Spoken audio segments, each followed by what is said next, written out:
say this. Amen. Okay, this class is in the merit of our soldiers. Very good. Menachem pointed out that our soldiers that are entering into Rafiach, we have, and amazing, our Israeli government is ignoring what all the evil world says and the evil United Nations says and the evil UNRWA and all these other the destructive and how do you say the false people are seeing in the world, and the anti-Semitic and anti-God and anti-life movements in the world, which the United Nations is perhaps one of the foremost of, is thank God we have the prime minister is not listening to them, which is not is a big miracle. He's doing, in short, he's doing what the Lubavitcher Rebbe told him to do. That's the point. He's doing what the Lubavitcher Rebbe, every prime minister of Israel that did what the Lubavitcher Rebbe told him to do was successful, at least in what he did. And as soon as they stopped listening to what the Rebbe said, then there was disaster. The Oslo Accords and the Camp David and giving back the Gaza and all these crazy Gaza, all these insane capitulations and surrenders and peace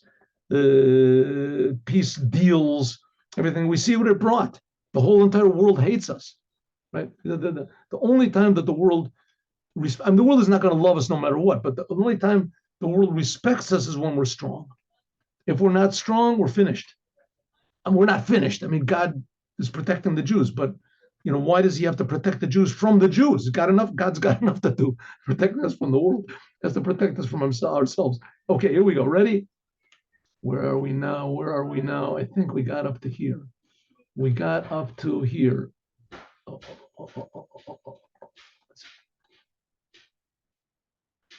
Okay, I think here we got up to. Okay, what are we saying? This is talking about the priests, the high priests, the Kohanim. And the Jewish people are called a nation of priests. Mamlechet Kohanim Goy Kadosh. A nation of priests and a holy nation. Holy nation. What does it mean that the Jewish people are holy? Well, the example of what's holy was the Holy Temple. What was holy in the Holy Temple? That the Creator was revealed there. You went into the Holy Temple, you felt that you're being created, that your whole existence is an amazing gift, an amazing, beautiful, happy gift. You feel God's love, God's power, Holy Temple. But in the Holy Temple itself, there was also deeper and more intense levels of this. To the most intense level of it being revealed is in the Holy of Holies. The Holy of Holies. And that's where the high priest, the Kohen Gadol, would go in on Yom Kippur. That's where the high priest would go in. Which that's the topic, by the way, of last week's Torah portion. Sometimes last week's Torah portion is connected to this week. That's read together. They're read together. And the year the Rebbe is speaking here was one of those years. So says the Rebbe, that's what, when it says in the Torah that every Jew, that the Jewish people are a nation of Kohanim, Mamlechet Kohanim, a nation of priests, it means not just regular priest, Kohen Gadol. Every single Jew is a high priest. And what was the purpose of the high priest, the Kohen Gadol, going into the Holy of Holies on Yom Kippur? To bring blessing to the whole world. To bring blessing to the whole world. Because revealed God is revealed blessing. That's the source of all blessing. So that's what this week's Torah portion is trying to tell us. That every single Jew is a high priest by God, designed to bring blessing to the whole entire world. Then they'll become, and that's the whole idea of Moshiach. Moshiach is the one that's going to reveal all this. Then there will be a complete revelation of God, of this holiness, revelation in the physical world. First of all, in the third temple, And then the whole entire world will be a dwelling for God. That's what we just finished learning in the Likutei Torah. That's what God wants. Dira b'tachtonim, a dwelling in this physical world. Torah, like everything else in the Torah, and the Torah shines on Horah, is teaching. The whole idea of the Torah is teaching. Gam b'zeh yeshno Horah, there's a teaching to every Jew. Kol b'nei Yisrael, all the Jewish people, Heim mamlechet kohanim. We are a nation of priests. Kohanim gadolim, high priest, the highest. By the way, the high priest, there was only one in Israel. There was only one. He would have to have also a substitute in case something happened to him, but there was only one. So how can it be that every Jew is a priest? Because every Jew is only one. Every Jew is the only son of God. Every Jew. And the Jewish people in general are called the only son of God. Ubegiloi b'shlemus, this will be in the Gula Mitis, in the future redemption. Then the revelation won't just be on Mount Sinai or in a temporary way or in the temple in a permanent way. It'll be the whole world in a permanent way. Ubamela yesh, there is to every single Jew a connection as a soul, a person in a body, not just up in heaven. La Kedusha, the Kodesh Kedoshim, every Jew has a connection to the Holy of Holies, the ultimate level of holiness. Holiness is simply just a revelation of God. Kapasak din, like it says in the Rambam, the Maimonides, not just Shevet Levi alone, but every single Jew, Asher Nidva Libo, that he desires, Harizen Nit Kadesh, he can sanctify himself, become holy, not just regular, the Holy of Holies. Every single one. I hope you have Midrash now, like we said before, again, there's the story that's last week's Torah portion, begins reminding us of the story that there were the two sons of Aaron, that they went into the Holy of Holies and they didn't come back. And that seems that that's what they wanted. Because what happened? They went into the Holy of Holies and their souls just clung to God. And that's what they wanted. They just wanted that their souls should be one with the Creator. But it's called a punishment. Why is it a punishment? Because that's not what God wants. That's not why God created the Holy Temple. That's not why God created the Jews. The Holy Temple is the Holy of Holies, higher than any spiritual world. But the reason it exists is not like Nadav and Avihu, the two sons of Aaron, that you should go and be holy and leave the world. You should take this holiness and bring it into the world, because this physical world is more important to God than the spiritual world. That's what God created the world. So not that's what it says. Every hour that a person wants to, that it says that the high priest, anytime he wants to go into the temple, he can go in. We can say that every Jew has this, not into the Holy of Holies, but going to anywhere else except for that. And there's the power of every single Jew, as a Jew is found in the body, to be Holy of Holies. Yesh, we can say that this will be Shekach Yeh, and this is actually what will be actually in the future. What do we want? We want that the Creator should be revealed in His creation. I mean, God is creating us all the time. And the world is tremendously important to God. So why doesn't God reveal it? It says because we have to be vessels for it. We have to be vessels for it. And says the Rebbe, that's the whole point. The Rebbe said the world is ready. That the Moshiach should have come a long time ago and stopped the problems in the world. Why? God will tell us, explain why it is. But nevertheless, it's just a matter of God deciding to do it. The world is all ready.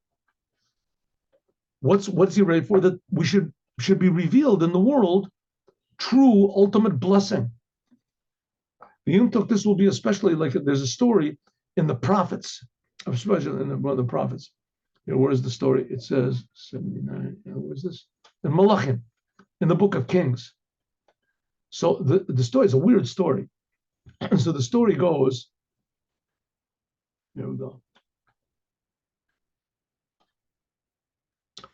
Then I looked in the wrong place, 76. Yeah, in the Book of Kings. And it's also mentioned in Chronicles. In Chronicles, what's mentioned over there? I really started the thing. Once there was, I think this was in the time of Izebel. I think the time is anyway. She was killing all the kings. So whatever was Achaz, I think. Anyway, so he was killing all the kings, and they took the son of one of the kings that they killed, Yehoshava.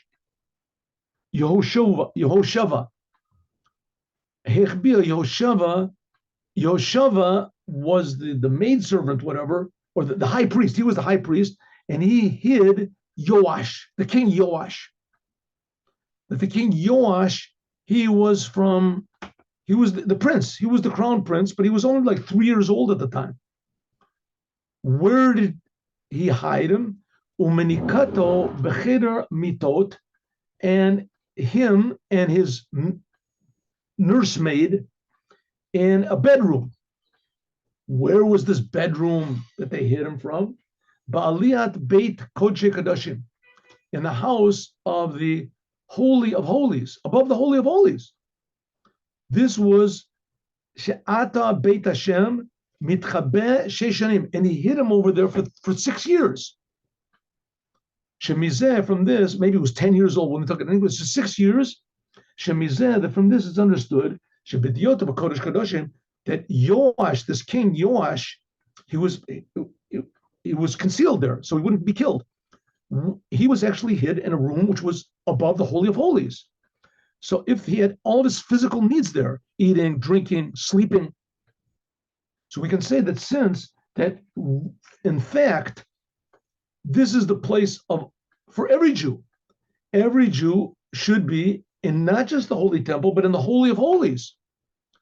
Like it says, and that's what's going to be in the future redemption. This will be revealed by means of hasakana, by means of some sort of a descent, of some sort of a danger. So, 1 second. Let's just, I'm sorry, 1 second. Jimmy, 1 moment, please, 1 moment. All right, so that's right. It's like I said. So Yoash was brought up as a small child in a room right above the Holy of Holies. So it had the same level of holiness as the Holy of Holies did. It was relevant to the Holy of Holies. And because, so we see that all of his physical needs were there. He had food, he had I don't know what about a bathroom, how he did, but it must have been somehow or other, she brought a pail there or something, however, because he didn't leave the room. He didn't leave the room. He was there for 6 years until finally he came out, and it was Atalia. Atalia was the daughter of Izebel, and she was killing people right and left, and she killed everybody that was related to King David. And because the king of Yehuda has to be from King David, and eventually Moshiach is going to come from King David also. So she hid him so that he would. So what do we see? The point is not this historical story, which is pretty interesting in itself, but it's the idea that it is possible. Therefore, we can see for every Jew, even a mundane Jew, even a non-Kohen, he wasn't a Kohen, it was from the tribe of David. David is from Yehuda. That even a non-Kohen, that he's relevant to live every moment in the level of Holy of Holies. This will be, when was this revealed that he could go there? It was a time of danger. What's the time of danger? This last 2,000 years of the exile. That's what's going to reveal the redemption. As we said so many times, that exile is the letters Gimel, Vav, Lamed, Aleph, exile, Gola, and redemption is the exact same letters, just with an additional Aleph. Moving like it's understood also from the commandment in the beginning of Parshas Kadoshim, Kadoshim to you, this week's Torah portion. You have to be holy. That's this week's Torah portion is telling us that we must be holy. Why? Because God is holy. When should we supposed to be holy? Not after we die, but as a soul in a body in this physical world. Just close it. In this physical world, that we should be separated. Nimsa, so comes out. In other words, separated. The world shouldn't have an effect on us negative effect on us, we have to have a positive effect on the world. Nimsa, so it comes out that a Jew, as every Jew is holy, ad kadosha, to the highest level of holiness that there can possibly be, the holy of holies, like it's explained in Chassidut, what the rabbis say, kadoshim to you have to be holy because I am holy. So Talmud Ki kadosh ani, it says yochel kamon, you can be holy like I am, says God. But Darbi kadosha, the highest level of holiness, that's relevant to every single Jew. So that's the answer to our problems.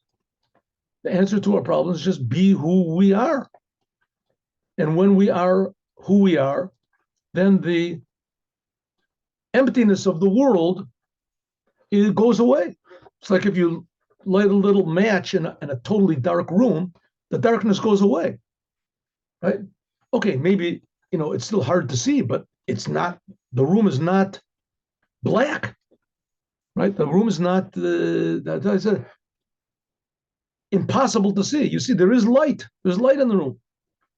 Yesh, because we can attach this, we can connect it to this, to Yud Gimel Ir. Yud Gimel Ir is the date that that the Rebbe's brother, YISROEL Aryeh Leib, passed away. YISROEL Aryeh Leib. Now, he was a big genius, and he was a big genius in mathematics also. And he passed away. Anyway, the Rebbe was very close with him. He passed away. On that day is a special day. Why is that day a special day? Because every day is a special day. Every day is a special day. When something special happens, that brings out the specialness of every single day that there is.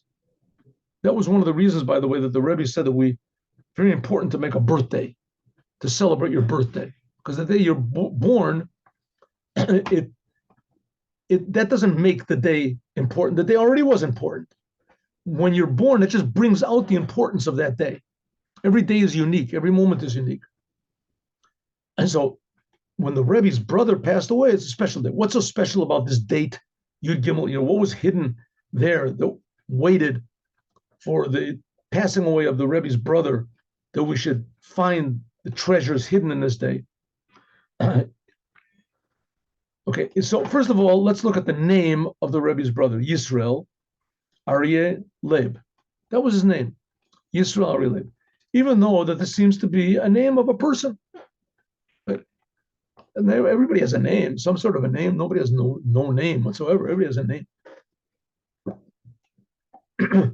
So even though this seems to be just a regular, common, mundane name, nothing to get excited about, says the Rebbe, no, it's not just regular, and it's not just relevant to one person. It brings out the importance of this day that has a connection to every single Jew. He was called Yisrael because all the Jewish people, they're one unit. Like when Moses was commanded by God to go into Paro to take the Jews out, says, my son, my firstborn, which, by the way, in Isaiah, all these sentences talk about my son, and he suffered, and he it's talking about the Jewish people. The Jewish people are singular. The Jewish people are singular. They're one son of God, all the Jewish people. Well, Befrat, and especially Sheshemo Rishon YISROEL, according to the first name of my brother, his name was YISROEL. YISROEL, that is a general name for every single Jew. Shall Klal Yisrael, and of all the Jews.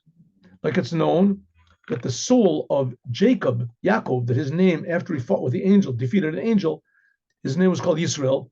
This includes all of the souls of all of the Jews from the beginning and in the highest of worlds forever.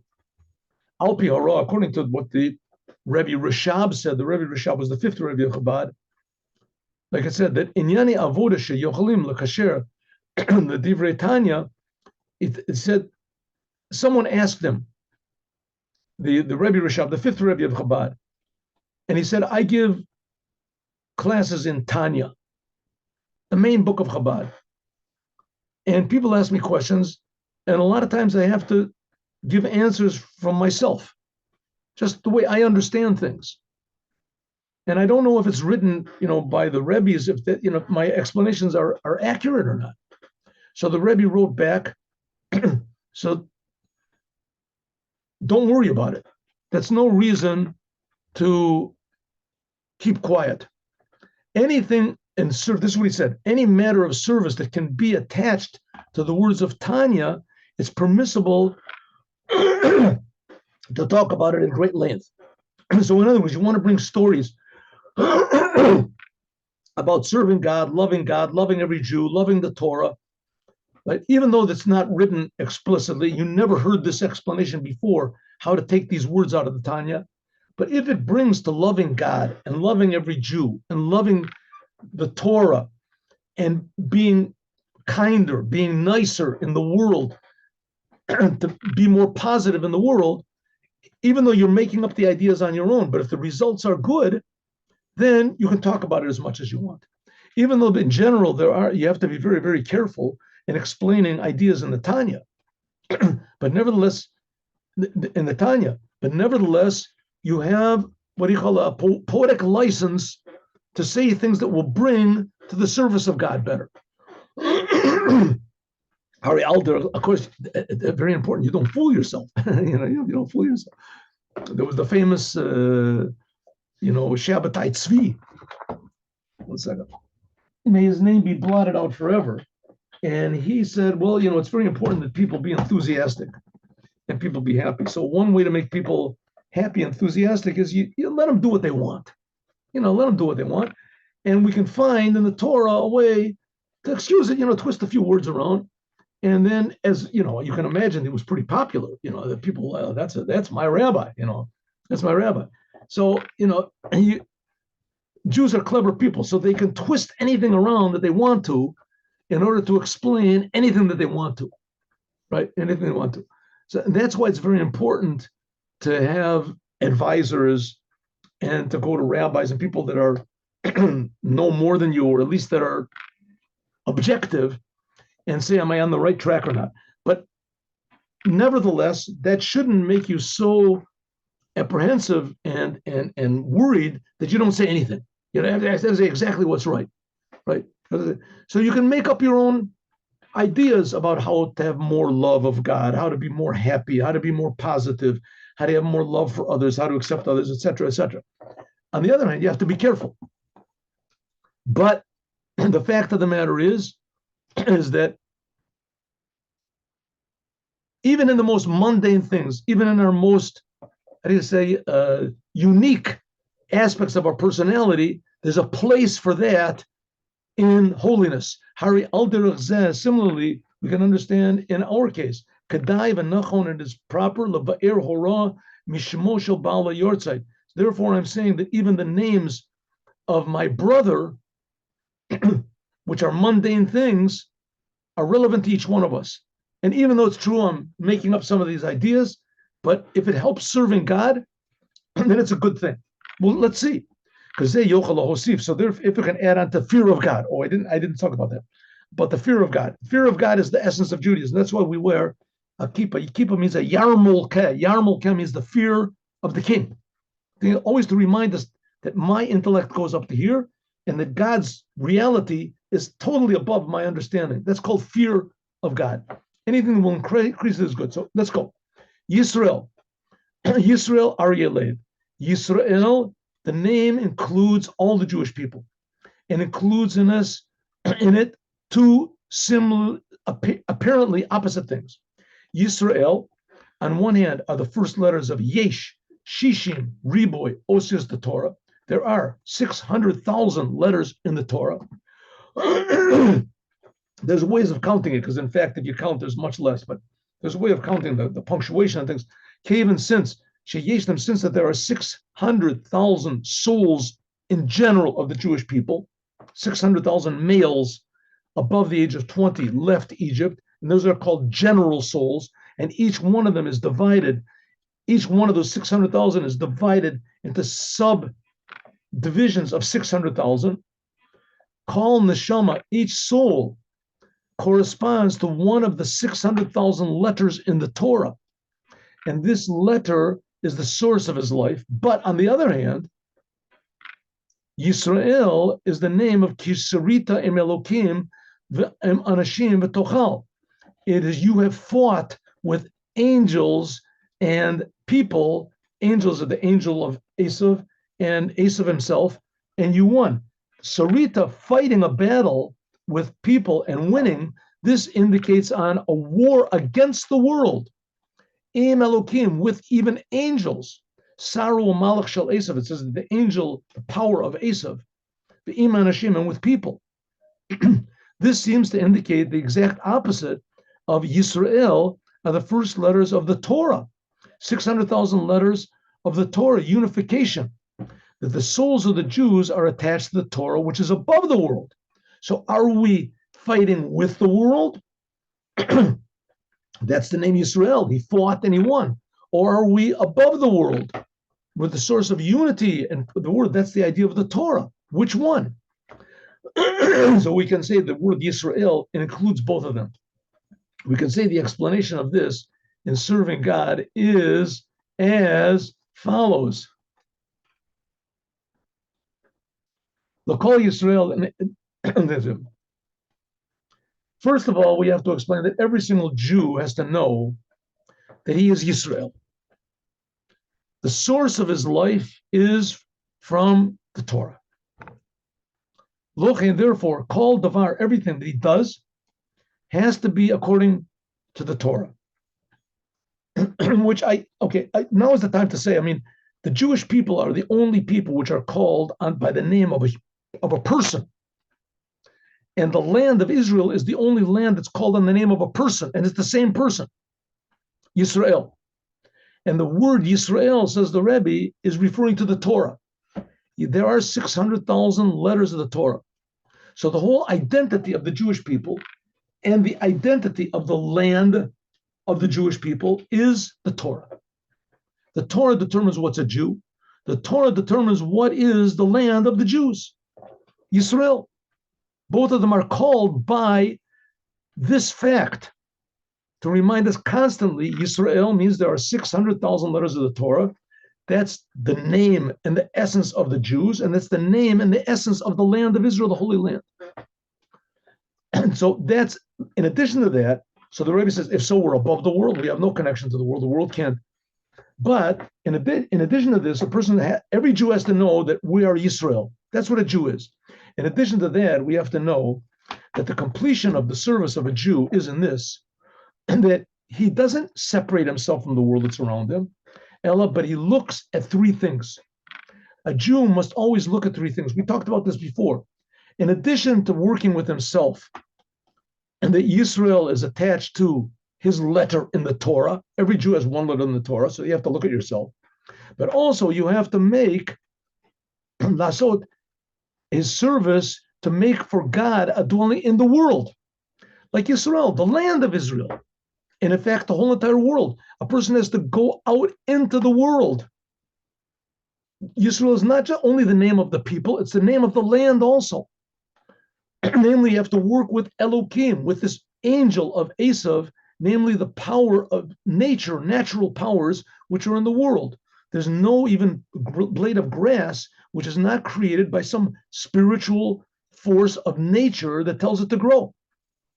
And you have to deal with the world. That's Elokim. And also with people, Esav and Lavan. The Sham there, even though dear, but you have to make a dwelling for God in this world. Not just the idea of the land of Israel is not that we should have walls around it and no enemies come in. The idea is exactly the opposite. Israel has to spread out. The holiness of Israel, not politically, but the holiness of Israel has to spread out the whole world. What's the holiness of Israel? The creator of the universe, the one who's creating all the non-Jews. Every Jew has to know that he's being created by the God of Israel. Alpi Oros, the world should be directed according to the teachings of the Torah. Ali, they say, by means of this, that you fight with spiritual powers and with natural powers and with human powers. This is the Sar. He becomes Yisar. He becomes a master, a ruler over the world and the non-Jews. The non-Jews look to us for direction. and meaning. In a way that tochal, that we are victorious. Gam b'lashon call, b'chlolo call, that we in tochal means to be victorious, but it also means call everything. That our service is not just by means of negating the world or conquering the world against its will, but in a way that he uses the powers and the nature of world itself, that they want to serve the creator of nature. And it brings about that the non-Jews, that they are on them, that they on their own will serve God. I mean, the non-Jews, most of them, they want to serve God. They would like to serve God very much, but they're being lied to. All the religions in the world are taking them on the wrong track. So it's no wonder that there's atheists in the world. They just reject all the religions in the world. And Judaism also rejects all the religions in the world. Judaism says, serve only the Creator. Forget about your religions and your rituals and your whatever's heritage. Forget about this stuff. Forget about your priests and your.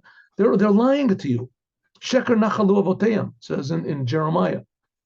Serve only the Creator of the world. What does the Creator of the world want? Don't steal. Don't kill. Have a family. Don't be licentious. Don't lie. 7 Noahide commandments.